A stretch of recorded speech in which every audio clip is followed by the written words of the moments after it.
نقطة رافع. نعطيك واحد المعلومة وصلتني الآن، معلومة هذه مهمة جدا وخطيرة نعطيها للشعب الجزائري.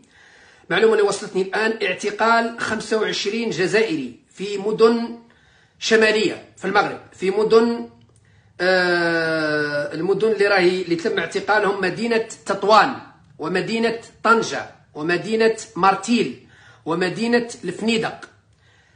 تم اعتقالهم من قبل الدرك الملكي، وراح ينقلوهم إلى مدينة أكادير، ثم من أكادير ينقلوهم إلى مدينة اسمها بويزكيرن، توجد فيها ثكنة عسكرية سيتم فيها إلباسهم لباس عسكري جزائري وتصويرهم على أنهم جنود جزائريين تم أسرهم في المحبس اللي جاية في الحدود، لكي يظهروا، يعني المخابرات المغربية تظهر للعالم أن الجزائر هي من تحارب مع البوليزاريو.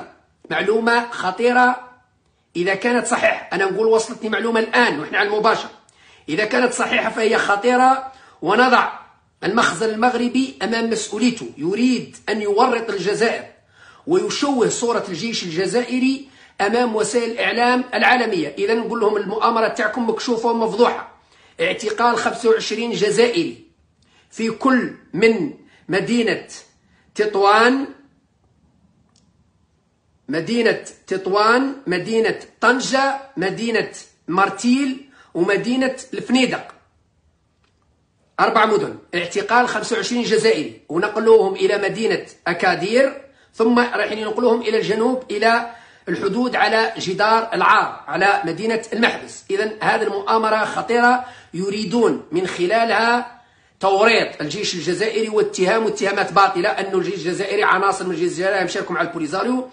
إذا كان الجيش الجزائري لم يشارك ولم يتدخل في الجيش الصحراوي أيام السبعينات، وين كان الجيش الصحراوي جيش بدائي، يعني عتاد صغير